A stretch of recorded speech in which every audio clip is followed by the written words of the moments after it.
এবার যেটা করব আমরা সেটা হচ্ছে লেন্স মেকারস ফর্মুলা। এটা কি কাজে লাগে?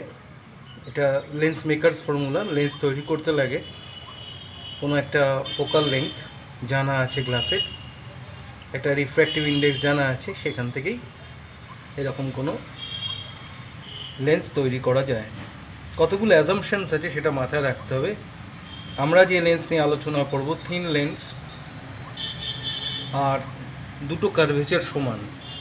এইটা যে স্ফেয়ার থেকে এটা যে স্ফেয়ারের কার্ভেচার, আর এইটা যে স্ফেয়ারের কার্ভেচার, দুটো ইকুয়াল স্ফেয়ারের কার্ভেচার। অ্যাজ সাচ দুপাশে যে ফোকাল লেংথ, সেই ফোকাল লেংথ কিন্তু দুপাশেই সমান হবে, দুপাশের ফোকাল লেংথটা একদম ইকুয়াল হবে।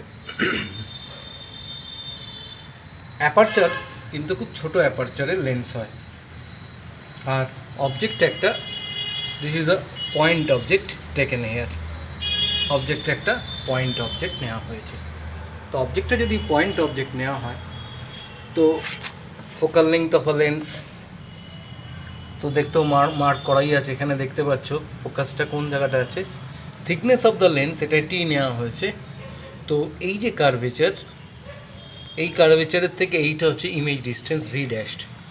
তো ভালো করে অবজার্ভ করো, সি দ্য অবজেক্ট ইজ ও, এই যে রিফ্র্যাক্টিভ ইন্ডেক্স, এইখানে যে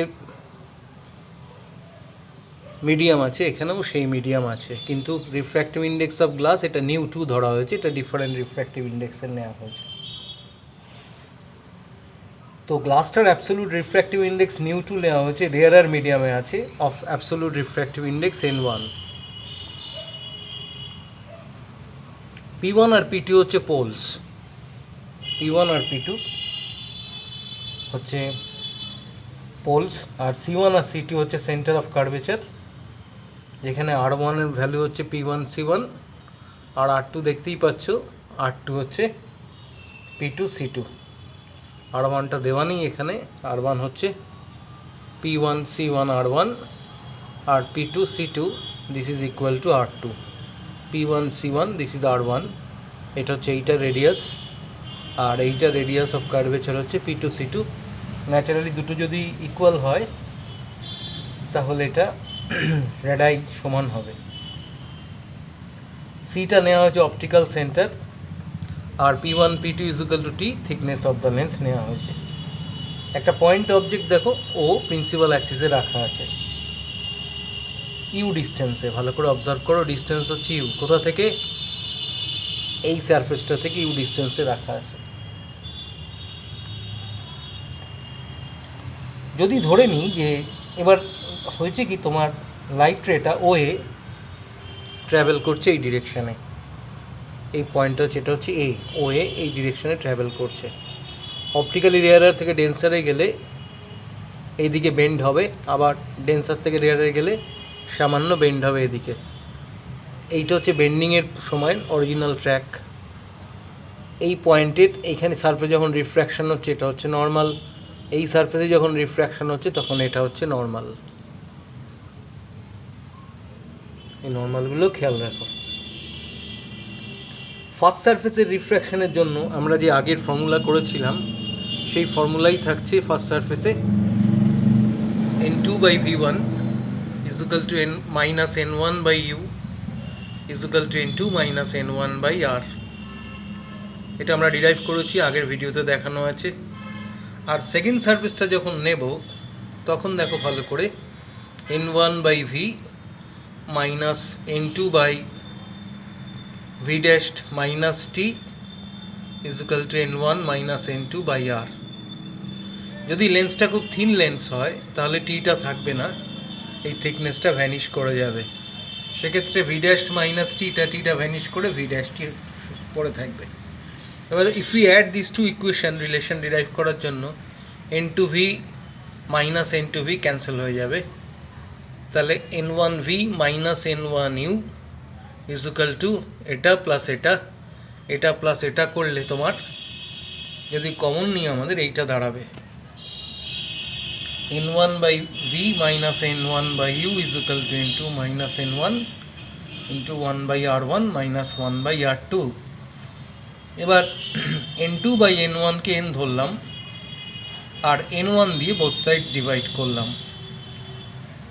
n1 দিয়ে যদি ডিভাইড করি বোথ সাইডস, তাহলে আমরা যে রিলেশনটা পাবো সেটা হচ্ছে n1 by v by n1, n1 n1 cancel, n1 by u by n1, n1 n1 cancel, n2 by n1 মানে n minus n1 by n1 মানে 1, 1 by r1 minus 1 by r2। এবার দেখো তুমি যদি ভালো করে অবজার্ভ করো, 1 by v minus 1 by u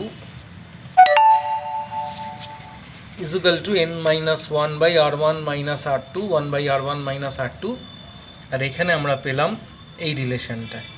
অবজেক্টটা যদি ইনফিনিটি থাকে তাহলে কি হবে? when the object is at infinity, then what will happen? তাহলে ইমেজটা প্রিন্সিপাল ফোকাস অফ দ্য লেন্সে তৈরি করবে, তখন ইমেজ ডিস্টেন্স আর ফোকাল লেন্থ এক হয়ে যাবে। তাহলে 1 বাই ভিটা হয়ে যাবে 1 বাই এফ। আর অবজেক্ট ইনফিনিটি থাকলে 1 by infinity object distance 1 by infinity means 0, so 1 by V মানে 1 by F minus 0 is equal to the same thing. আবার একটা খুব সুন্দর ডিরাইভেশন দেখো, এই ইকুয়েশনের রাইট হ্যান্ড সাইডে যা আছে এই ইকুয়েশনের রাইট হ্যান্ড সাইডে তাই আছে। তাহলে বলতে পারি 1 by V minus 1 by U is equal to 1 by F. এটাকে বলা হয় Gaussian form of lens equation. তো এটা ডিরাইভ করা হচ্ছে convex lens forming a real image, কিন্তু যদি convex lens forming a virtual image বার করো বা কনভেক্স লেন্স কনকেভ লেন্স বার করো অনলি ভার্চুয়াল ইমেজ, তাহলেও কিন্তু ইকুয়ালি তুমি অ্যাপ্লিকেবল করতে পারবে। এবার আসবো এই লেন্সটাকে যদি কোনো লিকুইড ইমার্স করা হয়, when the lens is immersed in a liquid, then what will happen? তিনটে কেস অ্যারাইজ করতে পারে, যেখানে রিফ্র্যাক্টিভ ইন্ডেক্স কেস 1, যেখানে refractive index of the glass with respect to the liquid is less than refractive index of glass with respect to air. Case 2 arise করতে পারে refractive index of the liquid with respect to air is equal to refractive index of glass with respect to air. আর আরেকটা situation আরাইজ করতে পারে when the refractive index of the glass with respect to air is less than the refractive index of the liquid with respect to air. সেই ফর্মুলাটা আমরা এক্ষেত্রে আমরা করলাম কি,